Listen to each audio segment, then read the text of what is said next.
第3赛段友谊路对抗赛比赛继续，一起看一下即将出场的4支小队会是谁。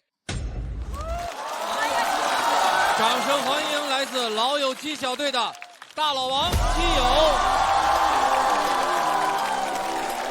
呱唧呱唧小队的南瓜、几鹏，有请多宝鱼、咸鱼多多。最后有请新希望集团的辛博、嘻哈。第1轮要进行对决的是七友、南瓜、多多、嘻哈8位朋友，也是我们这一大阶段的最后一场对决。那首先要上场的这位朋友是摇滚乐队的乐手。都可以问他关于摇滚的任何问题，但不要问他什么是贝斯。介绍一下你的小队吧。我们叫老友七，因为我们是老朋友，关系很好的朋友，老友七、老友记。也希望节目的氛围更像老友记一样。呀咪囧囧囧。我觉得我们现在战队组是最强的，我觉得没有任何问题。没问题，没啥问题，你可以的。你也可以的。掌声有请七友。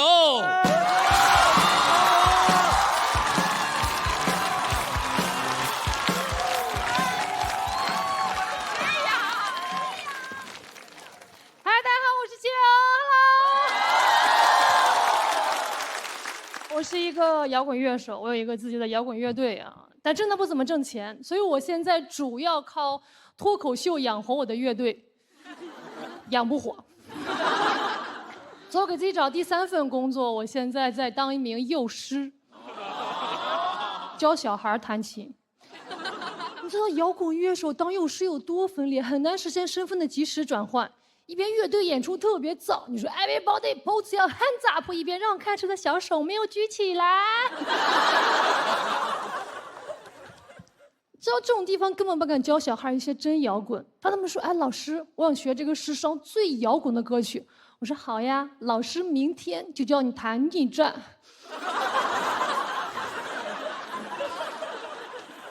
就很多人说我当幼师不摇滚。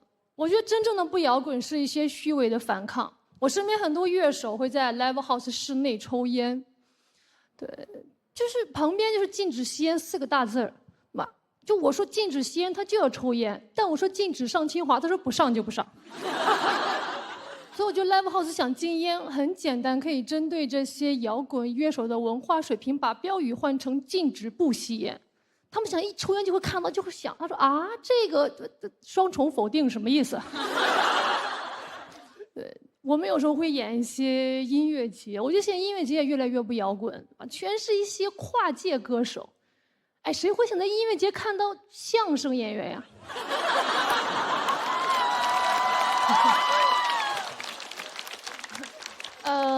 还是说相声演员他就爱跨界？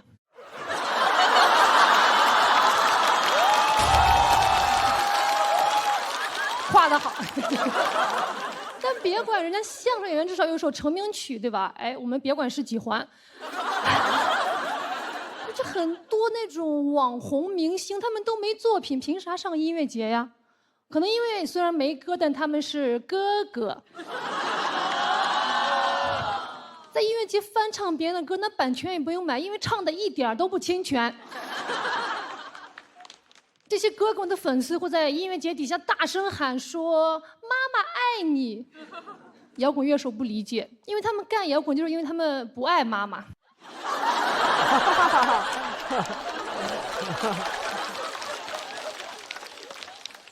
就是你知道，甚至很多音乐节给我的感受是什么吗？很多音乐节给我的感受就是今天气氛组给我的感受。我的意思是，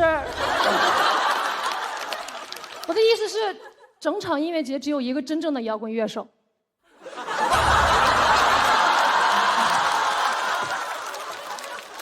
哦，不对，今天甚至只有1条摇滚乐手，没来全。就是音乐节会给我们乐队安排一些假安可，我不知道你们知道什么是安可吗？对，它是摇滚乐最浪漫的仪式。你看这个演出看不够，你可以冲台上喊安可安可，但它的魅力在于未知。可能乐迷底下喊安可安可，那边乐队已经上高铁了。那现在的音乐节的安可是会给我们安排好，让我们演完倒数第2首歌，假装下台等乐迷喊，特别心虚。因为我下台的时候，琴还在台上插电亮灯呢。如果我是乐迷，我不会喊安可安可，我会喊琴没拿，琴没拿。大家都知道是假的，我们就真诚一点，我们说待会见，我去上个厕所，多好。不知道为什么每一次节安可下台，我们主唱都要在那深情告别，感谢你们，下个10年再见。我说不是1分钟后就又见了吗？是我们和观众有时差吗？哎呦，怪不得说台上1分钟，台下10年功呢。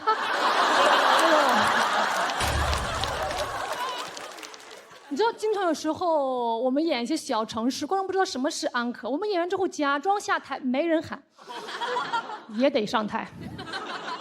底下一片寂静，我说哇哦，大家太热情了，给大家再唱一首。没人理我们。我们有时候会演一些中不溜的城市，很多观众虽然知道什么是安可，但大部分喊的都是叔叔。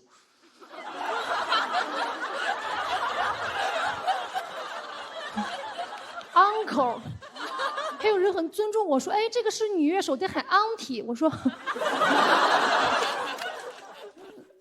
有时候我们演完之后假装下台，观众以为演出结束了，走了。我们乐队回来安可，观众已经上高铁了。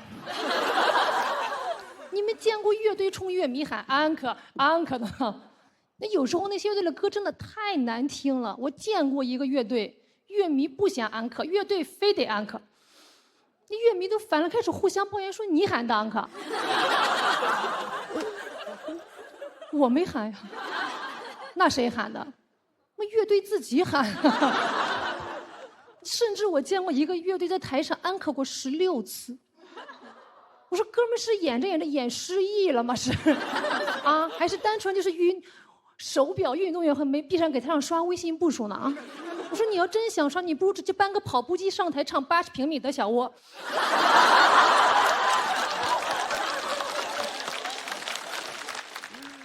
你知道后来音乐节学聪明了，他会给歌迷发歌单，在歌单上写说本场演出有安可（括号需喊3分钟后乐队上台）。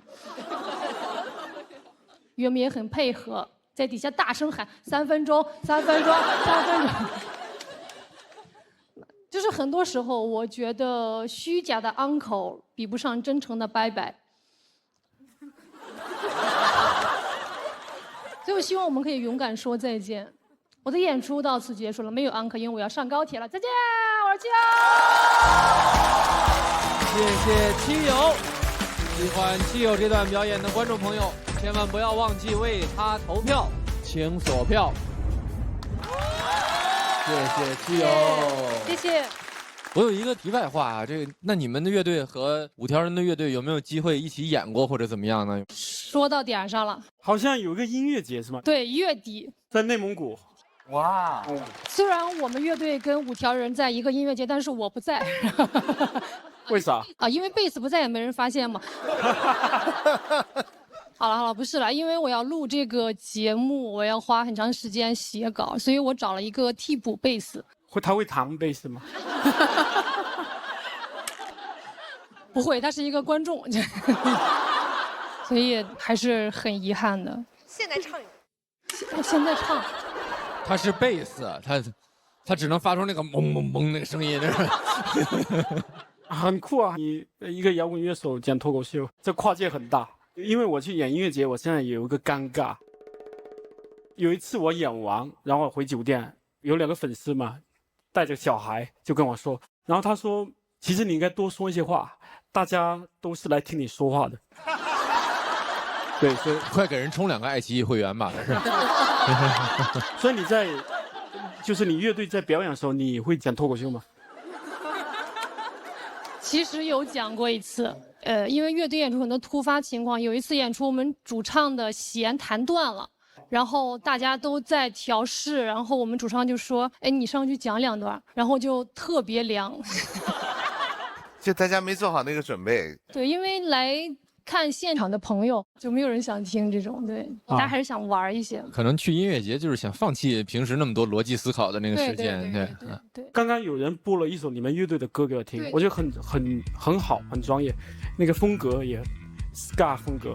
希望有机会可以跟任科老师合作一下。哎，我希望也跟你学习的，一定有机会，一定有机会。其实这么多年没有太大变化，90几年那时候演出的时候，大概也是这个套路。其实你准备了4首歌，但第3首歌一定要下去一下哦，然后安排的第3首歌一定是最热闹的、最炸的，然后趁着大家鼓掌的时候赶快往下下，就趁着大家鼓掌劲儿还没消下去，赶快再回来，你知道吗？对，这个我很熟啊，其实。好像感觉 encore 是跟粉丝形成一种像你说的很浪漫的。对，对，你知道为什么？因为 encore 是法国人发明的。对，这个我有去检索过这个资料，就是最早被喊安可的其实是莫扎特和贝多芬，太精彩了，大家才想看。那其实相声里也喊返场是吧？我们都是非常直白，再来一个，不好就是下去吧。真的吗？咱们现在这个道德标准越来越高啊，很少有这么不礼貌，直接说下去不看你，没有这种情况了吧？退票，哎，还真不是。我是不看你，我看后面那个。退票是整场全否定哦。然后我们之前不是我们单位啊，听别的团体，可能老一辈他们说俩人站台上说相声，这个上面下去，这逗哏还想跟人开玩笑呢，跟这捧哏说啊，人让你下去呢，你也下去。现在大伙儿都非常的礼貌了，就没这个了。是，现在大伙儿也有小某书了，可以回来。背后去了，背后去了。哎，我觉得基友越说越好了，很放松哈。对，就是我觉得第2场是我最紧张的一场，上场都哭了。对，上场特别紧张，尤其最后还是就是被复活进去的。但这场其实特别开心，能感觉到。对，因为我第2轮其实已经快被淘汰，所以我觉得后面的就是恩赐。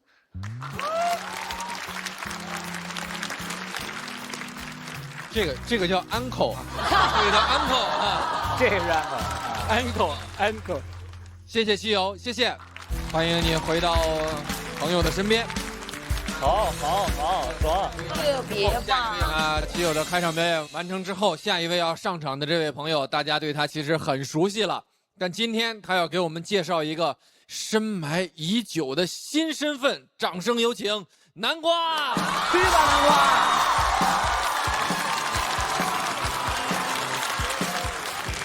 谢谢。那个节目播出大家看了吗？确实能看出来胖了好多。有网友说我胖，说我偷吃顾客外卖。哎，其实很多人都认识我，都是因为我外卖骑手这个职业人设。但其实我最早的时候，我是个体育生，大家看得出来吗？看不出来，我这黑皮还给不了你们答案吗？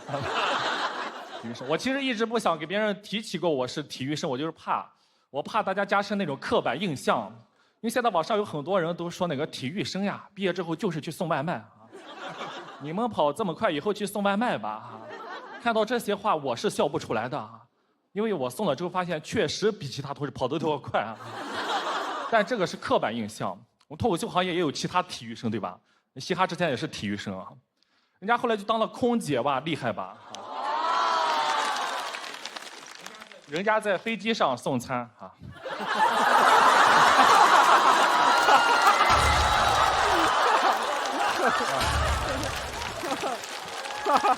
所以我们本质上都是一样的，送的都是预制菜啊。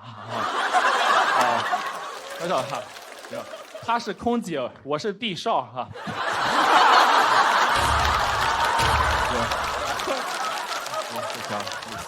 我出生在一个山村啊，那小时候教育资源少，那个课堂外就是满山跑。我小时候，我那个领导来检查我那个器械，我都不认识。那桌子上，领导突然走过来说：“同学们，你们知道这个酒精灯是怎么熄灭的吗？”他就点着了，同学们全都沉默了。我当时心想：你们胆子也太小了吧！我让领导看看什么叫肺活量啊！我说领导，这个我知道。我太厉害了，一口气吹走了学校的模范小学。我真不知道那酒精灯它不能吹呀，那是我第一次炸场。真炸他！我从小就喜欢那种及时反馈，对吧？喜欢练体育，因为体育练了就有成绩的。当时练的是篮球，当时教练说你有天赋，你好好练，你能上那个西安交通大学。哎呦，我当时好开心啊，就把所有的精力全部 all in 给了操场，就不去学习了。那时候心想，到时候上西交大，一个3步上篮直接上。上了个中专。考试前去打篮球，十字韧带撕裂，半月板重度撕裂。当时躺在篮球场上，我都哭了。我心想，完了完了，中国篮球完了。我问教练现在怎么办呀？教练说你回去好好养伤，准备考文化课吧。我说啊，现在考文化课呀，离高考就剩7天了啊，离西安交通大学还差600多分。当时觉得天都要塌了，大学没了，腿也断了哈。以后搬砖都干不了了哈，没工作，在家里躺了2年，直到有一天，我妈给我买了个电瓶车。当我拧动手把，微风吹过脸颊，我感觉我又跑了起来。电瓶车太能赚钱了，我们一起跑过摩的啊，跑过销售，送过外卖、鲜花、蛋糕、电视机、电脑、旧冰箱、旧空调、旧彩电哈。我当时在西安跑了3、4年。我知道哪个路上交警最多，哪个路上红绿灯最少，非常熟悉。偶尔也会路过西交大的门口，我看着那学生，我心想，你们这些西安交通大学的学生哪有我懂西安交通呀？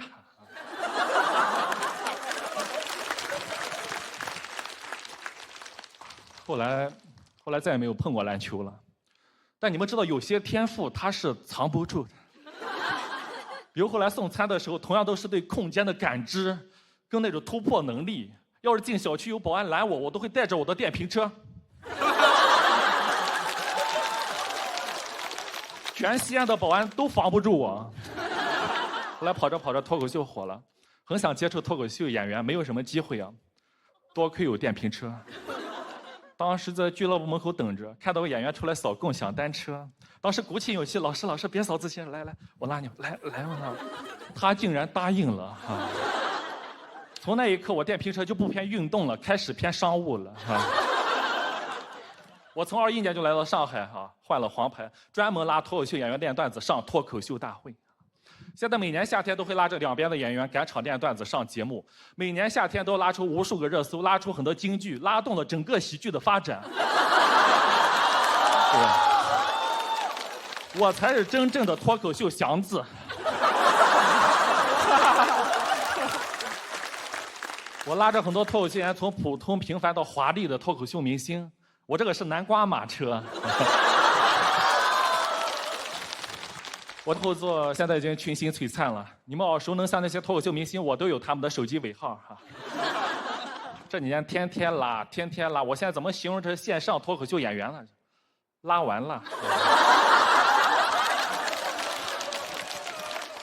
你们能想象他们在电视上华丽光彩的样子，你们想象不到在我电车后座小鸟依人那一面，抓着我的后背，骑慢点，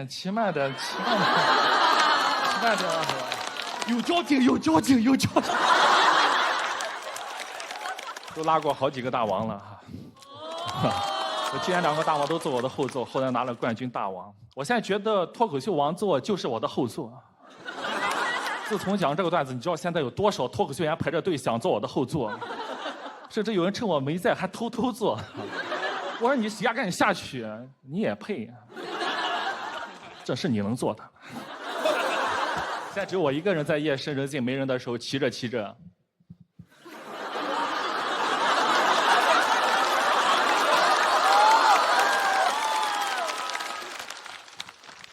能看出来体育生的核心就是好。但我知道以我的能力永远也坐不上脱口秀大王的宝座，但是没关系，大王年年换，南瓜马车只有一个。公里与里，我在地铁口等你，谢谢大家。谢谢南瓜。喜欢南瓜这段表演的观众朋友，千万不要忘记为他投票，请锁票。谢谢。哎呀，原来这个行业都是你拉动的，谢谢啊！夸张。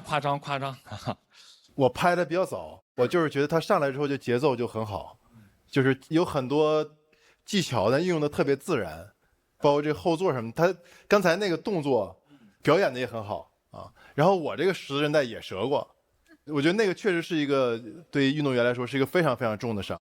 他那个东西就是得康复，就是得复健嘛，所以他就是不光是要做一个简单的手术。对。我觉得南瓜又进化了，在他去年及时的认识到自己帅这个问题需要悬崖勒马之后，别骂了。我觉得今年真的是变化挺大的，而且你从来都不说那些，你会把你很多痛苦或者是其实比较悲伤的事情放小。去年就是第3轮，然后也是今天淘汰的哈，是我去年淘汰1周年确实去年回去痛定思痛，然后有一个网友他是我粉丝，然后他说他是上戏的，他知道我表演有很多那种口齿的问题，包括今天的这个演出，他也就是我们约了线下，他就就我2个人面对面，他就看你有什么节奏，他都会给我调的。但我希望我能对得起他这份关照吧，就是今天这个演出。你在上海拉吗？你是只拉脱口秀？摇滚乐手拉吗？愿意做吗？可以，我可以。对，它就是一个有关于梦想跟自己距离的一个故事，里边有感动，有遗憾，有追赶等等的。我觉得里边有很多的唏嘘。我还不知道之前有这样的前史，跟这个名牌大学失之交臂。没有上交大，也没有我懂上海交通哈。对，这里边其实隐隐的老有一股力量在追赶着，包括说最后的结尾也还挺让人就是觉得还挺舒服的。就是其实最终的结果是不是真正自己坐在那个王位上，可能也在往那儿努力着。它里边有很多的暖的东西，也很多欣慰的东西，也很多能够。在这过程中有很多能滋养你的东西，其实也在不断的进步。谢谢，越来越好，谢谢南瓜，谢谢。回到你的朋友身边，那南瓜后面下一位要上场的这位朋友已经站起来了，上场吧，多多。我老管它叫多宝，然后我就叫咸鱼，我们就叫多宝鱼，非常的简单。多宝鱼清蒸起来非常的好吃。店点那个清蒸多宝鱼上来就是那个海绵宝宝里有多宝鱼真是菜啊！对啊，就是眼睛长在一边的有一个鱼，好像就是那个鱼。在浅海沙床潜伏着比目鱼家族的猎手多宝鱼，他将2只眼睛汇聚到身体同侧，用双倍视野精准伏击。这个夏天，多宝鱼们游到了这里，它们视野重叠，默契共生。上一轮赛段比完，每天就是起床之后会想到我今天晚上演完会给多多拍一个这个视频，也是督促多多，主要也督促自己。多多，现在是早上8点半40左右，我在赶去浦东机场，你醒了吗，多多？大陆预报刚读完稿，准备去跑开放麦了，你也加油，演专场顺利。现在是下午5点，刚刚演完，我们都在用力的活着。现在是7点15分。我还在爱奇艺写稿，演完就是最棒的。现在是晚上10点15，今晚试了一下新的这个段子，整体结构不错，笑声也很多，加油！等你回来咱们再一起研究研究啊，加油！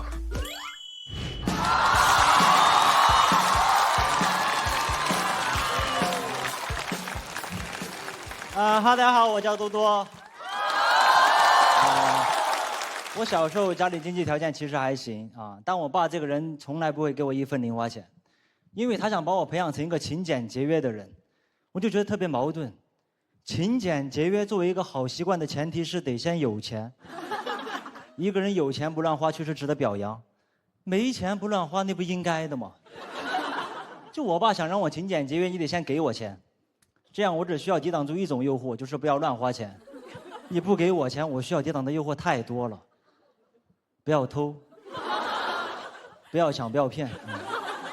我记得我读中学的时候，我和一个同学同时喜欢我们班一个女生，那个同学会每天偷偷的往她抽屉里送巧克力，那女生不想吃，她就给其他同学吃。我没有钱，我什么都送不了，我只能写情书表达我的心意。那女生不想看，她也给其他同学看。哎，你那情书上的话被别人看见是很尴尬的。我还说那巧克力都是我送的。小的时候因为没钱丢过脸，你长大了有钱就想体面一点。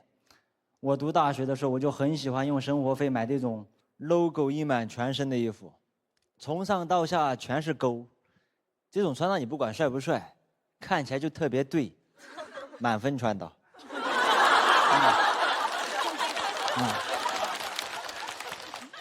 有的人会觉得我这样穿很装很虚荣，我就装，就虚荣，我就需要外表的光鲜亮丽来掩盖我内心的自卑，这种感觉孔乙己应该懂。我都很想问问他，当时不愿脱下的长衫，是不是也是 Nike 的啊？我后来又想再体面一点，我跟我家里说，我想买这个我最喜欢的新款手机啊，6000块钱。我妈说你想买你就想。我爸给我讲道理，他说儿子没关系，你好好学习，找一个好的工作。现在的你买不起，未来的你肯定买得起。未来的我肯定买得起，这句话点醒我了，我就分期付款。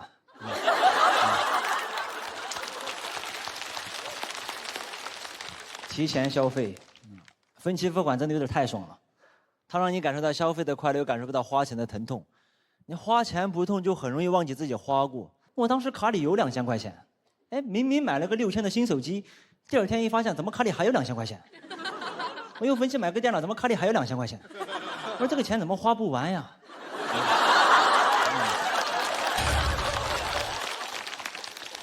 我当时的生活理念就是活在当下，及时行乐啊。这个快乐就是快乐，就是当下有点太短暂了。当下对我来说就是现在到下个月的8号。8号是还款的日子。我每个月8号，我一看那个账单，我就在想，人就一定得过8号吗？我可以一个月过2次7号。8号叫我还钱，我没有理他。9号又来催我，我说这是干嘛呀？过号就应该作废呀。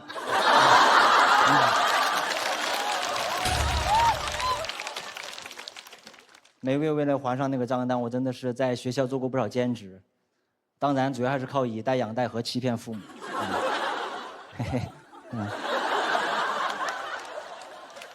我知道这2种方法都不对啊，无论用哪一种，我都内心备受煎熬，所以我一般是2种方法交替使用。你不能一直欺骗父母啊，你不能这个月跟我爸说，爸，我需要钱去学英语4级，下个月又要学英语6级，再下个月考教资。我家里知道我没这么聪明啊，学不了这么快，而且在父母眼里这也太奇怪了，这孩子怎么平常好好的，那一到8号学习欲望这么旺盛？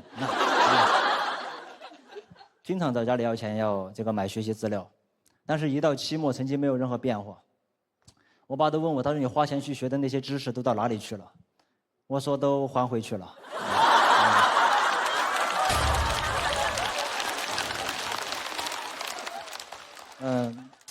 其实我分期消费这个习惯已经保持5、6年了，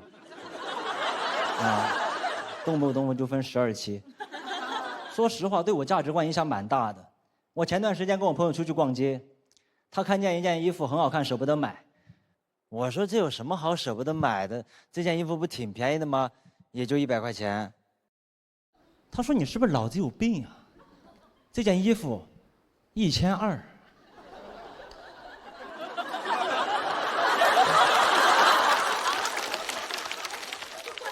你们懂吗？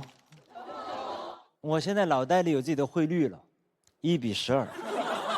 我现在看见一个东西的价格会下意识的除以12。一件1200的衣服在我眼里是100，但一件100的衣服在我眼里是免费，这不废了吗？我马上给未来的自己写了封信。你还好吗？你应该很久没坐过高铁了吧？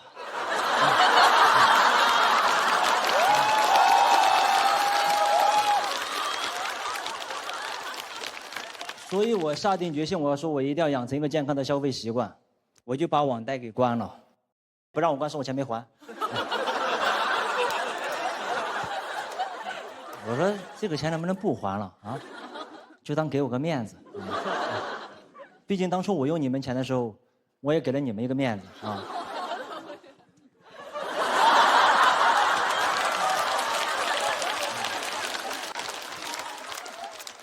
我以前是选择活在当下啊，我发现我活着只能活在当下了。这个未来的钱已经被我花完了，过去的账我又不想还，朋友们没招了啊！真的不要轻易网贷，我知道很爽，但是会不知不觉欠很多。有句话是这么说的：当你凝视深渊的时候，深渊会让你摇摇头、眨眨眼。感谢大家，谢谢多多。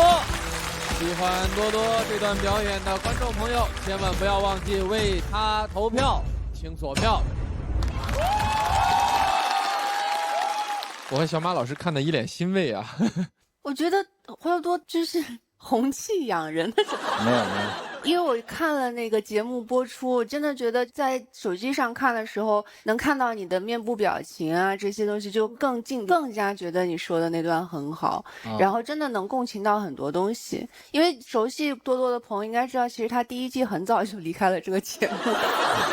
那得相当熟悉他的。2年的变化真的进步太大了。谢谢。结尾特别好，这结尾一下把这个事儿给扣上了。我觉得这个结尾特别有劲儿。我也看过他之前那个作品嘛，玩手机那个是吧？对，我觉得他这个气质就有点坏的，但是那坏里面让你觉得他很可爱，他说的话你能听进去。我觉得这个气质是他就每个段子都能打动别人的一个基础。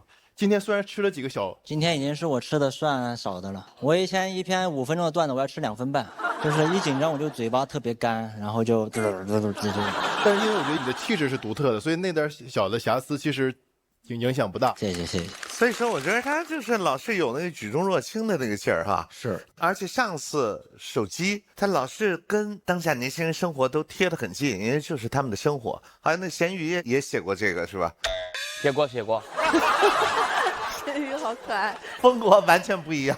所以说你们俩有聊过吗？我们平时会经常一块写作，大家也会交流很多点。我个人觉得多多这篇写的是比我那篇更好的，我那个可能是咋呼的成分多一些，但是多多他人也很好，他选择在这一轮再讲这一篇。他其实第1轮的时候其实就有这篇，他把讲那个第1篇的机会让给我，谢谢你多多。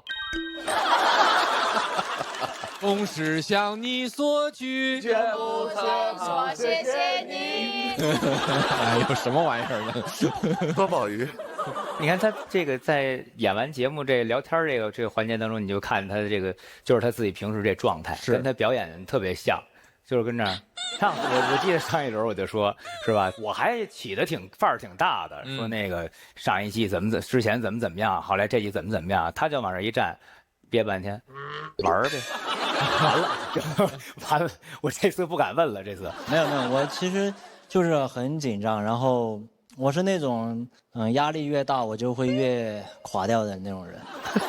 没事儿，今天已经挺好了，而且你这种演员确实是吃亏的，咱们实话实说，很好了，谢谢多多，回到你们的朋友身边吧。接下来要上场的就是前4位演员中的最后1位了，哪里不平哪里有他，掌声有请嘻哈。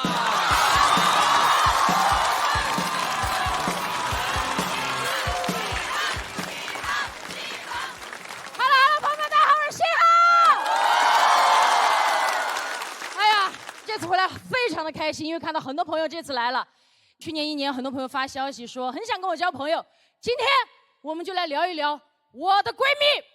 好，我和我的大学同学小陈是最好的闺蜜。但我们2个性格是2个极端。她是典型的 INFP 小蝴蝶，我是 AFPF 爱发披风。就怎么跟大家说，我遇到事情会搏斗，小陈遇到事情会拨打我的电话。小陈这个名字你们一听就知道他注定是会上1818黄金眼的人。10年前有一天我刚下班就接到小陈给我打来的电话，我刚刚接起来，感觉小陈直接驾驶着一辆蒸汽火车朝我撞过来。我当时我说喂，他在那边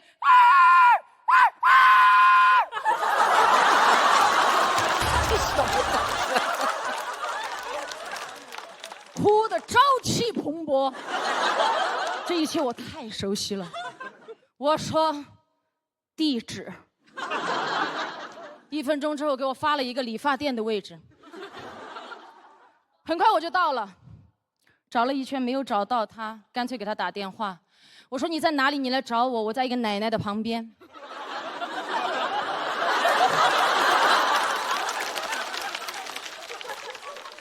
话音刚落，奶奶抬头，老子就是这个奶奶。我一看，头发给他烫的呀，直接烫成咸鱼加黑灯。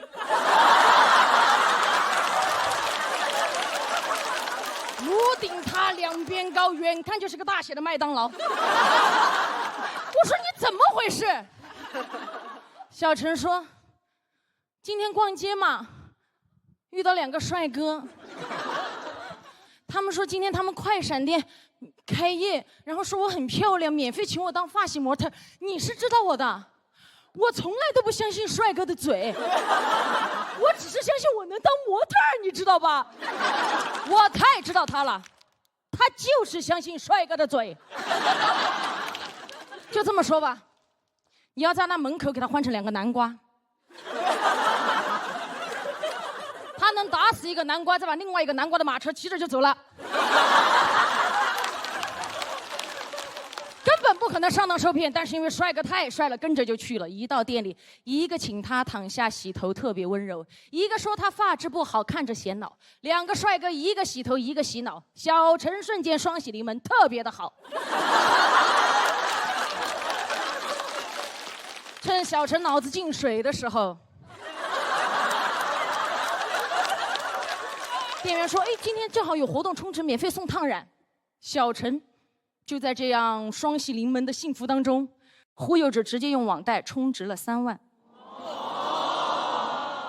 是的，没有听错，3万，还没有分期。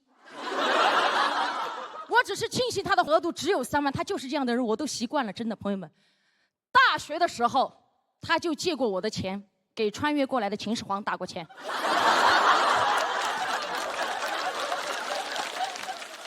店员说今天充值双倍积分，还送免费烫染。烫成这样还好意思说免费？烫成这样应该赔他精神损失费吧？3万，从头发的纹理都能看出价格，刘海全是3，后面全是0。关键小陈说没有烫好之后，店员开始容貌攻击小陈了。进店之前还说你是美女，来进来当模特，现在说烫不好是因为小陈的颅顶凹陷。朋友们听一下这个词。颅顶凹陷，就感觉小陈的脑袋长成了一个波，那种一敲会汪汪汪汪那种波。我和小陈对视的时候，他哭得更厉害了，因为我当时真的忍不住要笑，因为他真的很像那个波里面装满了烫卷的泡面。我都不知道他明天上班该怎么办，因为小陈是个空姐。怎么上班？他明天这个样子顶着这个头，他连飞机舱门都进不去。啊，吕慧跟他说空姐饿了，他直接把头上的帽子掀开说给，这是我烫好的泡面。哎呀，哭得很惨。我到了之后，总监就过来看着我说：“你的诉求是什么？”盛气凌人。我说是这样，帅哥，他明天还要飞航班，他进来前什么样子，你就给我恢复成什么样子。总监说做不到。还说是你们不懂时尚，你要知道，我可是这家快闪店请来的明星造型师，就这个手艺还好意思说自己是明星造型师，我当时非常生气，我说退，他说退，钱不可能退，我在那里退，他在那里不退，我们俩就在那里相对，那就针锋相对，吵得不可开交，在那里说唱巅峰对决。吵得最厉害的时候，进来了一个客人，推门而入说：“这个是新开的什么店？”我当时指着招牌说：“快闪。”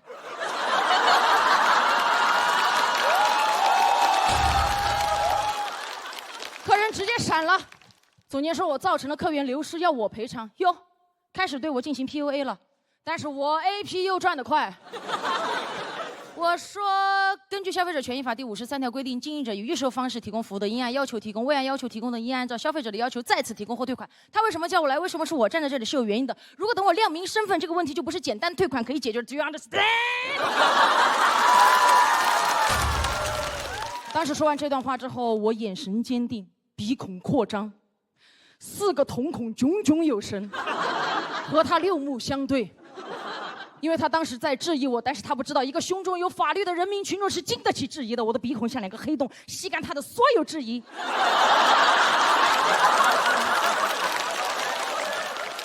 片刻之后，他妥协了，说：“退，妹妹，你能不能把你朋友喊进来，不要在门口打广告了？”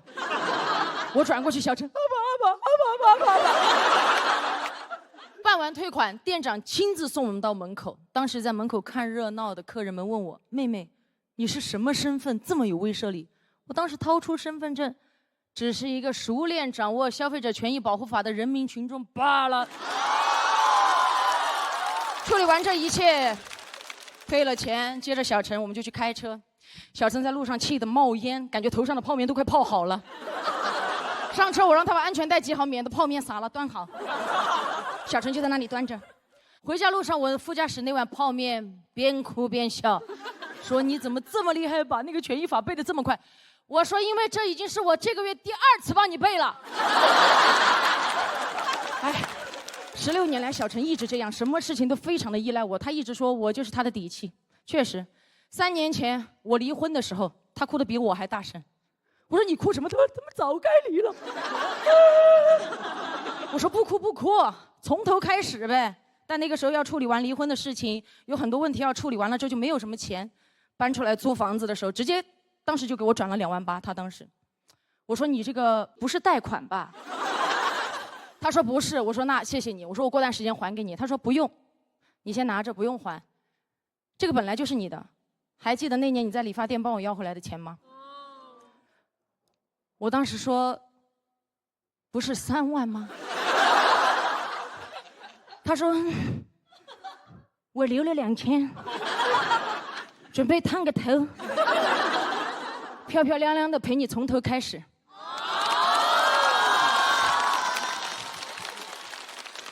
有这样的闺蜜真的很幸福，朋友们，真的。去年我来参加节目总决赛播完，她看完之后给我发了条信息，她说：“不管怎么样，你在我心目中你永远都是冠军。”我当时特别感动，截图下来准备发一条社交媒体纪念，激励一下自己。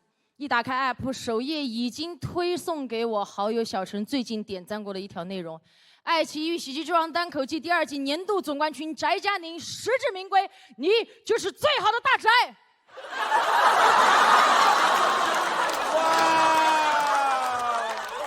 闺蜜的爱就是这样，无私但不梭哈。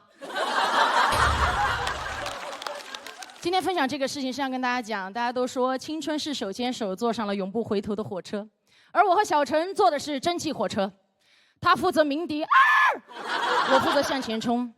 但是我们从出发那天开始到达的未来去哪里我们都不知道，但是我永远记得出发那天他在上铺问我：“一会儿我们去哪里？”我说：“去我们的30岁、40岁，去我们的有1万岁。”谢谢小陈，谢谢。谢谢嘻哈，喜欢嘻哈这段表演的朋友，千万不要忘记为他投票，请锁票。谢谢。脱个外套，讲热了，有点想小陈，怪感动的，我也想我闺蜜了，是不是？我觉得我们在座的女孩们应该都会想到心里的那个人吧。对。无论是你保护的那个女孩，还是保护我们的那个女孩，是因为我那个最好的闺蜜就像你一样，她是一个很有侠气的人，她是一个天不怕地不怕的人。我以前是个小窝囊废，但是好像我们长大了之后会吸取对方身上的一些东西。对。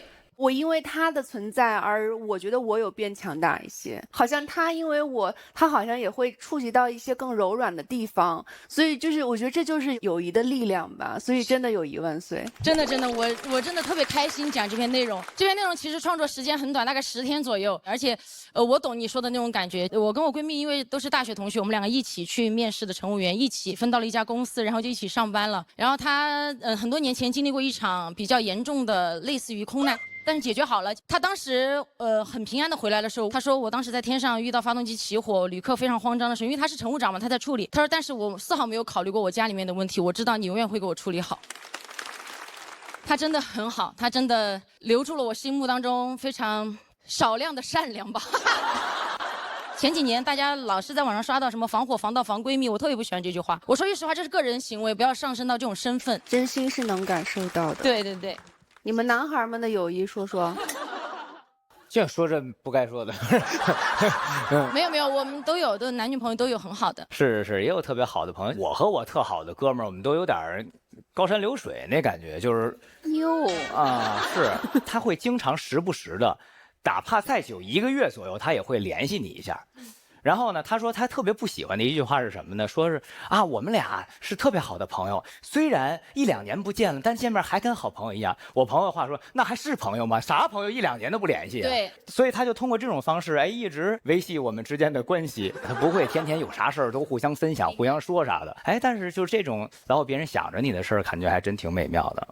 10天。就这么短的时间内能完成一个这么高质量的东西，除了内心里边有充沛的情感跟生活的基础以外，真的就是强啊啊，真是好啊。另外一个是在哪儿？就是其实他在这说的时候，我替他感到高兴，我也替那个小陈感到幸福，感到高兴。你就刚才说的时候，我突然想起，我想曾经那些美好要一直能延续的像你们这么好有多好。我们其实也是讨论过这样的问题，就是她刚开始也是那种很没有安全感的女孩，她谈恋爱的运气老是不好，然后每次遇到一些渣男或者什么，后来她自己跟我说了一句话，她说我老是谈恋爱的运气那么好，是不是因为我遇到了你？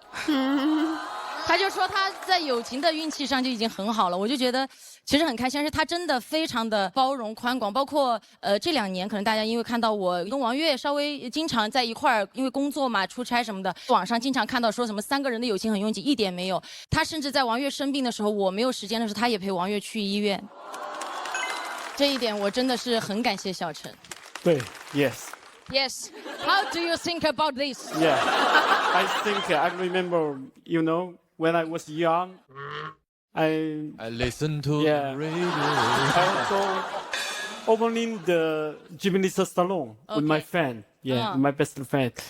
OK， 我翻译成中文。好的，让我们说中文。Yeah， 就是其实我跟我的搭档阿茂也曾经开过一家发廊。叫梦幻丽莎发廊。他们俩是双喜临门是吧？对，我们出了一张专辑，那张专辑叫梦幻丽莎发廊。但我也很希望有你这样的闺蜜了，可以帮忙。现在开始也不迟。对，因为有很多朋友就是像王博老师说的，还有郭麒麟先生说的，我一天换8个窗户。有些朋友他有时间性，到了某一定年龄、某一个空间、某一个时空，他好像自动的，就好像就那个时空变了，大家就不联系了。然后随着我也红了嘛，大家也知道了。后来慢慢就发现很多朋友，其实怎么说呢，就是很可惜，可能大家不在那个时空。明白。其实刚刚你形容的画面其实很像您在一个沙漠里面迷路了之后，突然来了一个骆驼，你们2个结伴而行，走出这个沙漠，你要寻找一片新的绿洲，而他要前行到下一个沙漠，你们一起经历过这段路程就 OK 了，记住就可以。Yes。有意思，等了1天了，终于等到了理解人科的一位朋友。那我们谢谢嘻哈，谢谢，谢谢。回到你的朋友身边。我觉得他有一种很强的魔力，就是你会感觉很想要跟他做朋友。大家好，我是小陈，这是嘻哈的猫。这才是嘻哈素人版。我们大学同窗，一同踏入民航行业，一起嘻嘻哈哈。好了，不说这些素的，聊聊他红了之后的吧。我在剖析我自己，我想把最真实的自己跟大家讲。现在他每一场演出都座无虚席，走到哪里都能收获到特别多观众的喜爱。就算身处万众瞩目的圈子，他始终能守住初心，并没有丢掉我们当年纯粹的模样。是，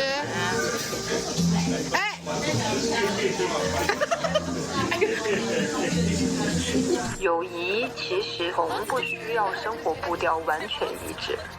嘻哈，感谢您一直跟我同乘一个航班，期待与您的再次相见。嘻哈演完，那我们这一大组的前4位朋友都演完了，我们会先揭晓气友南瓜多多嘻哈的得票情况，结果如何，请看大屏幕。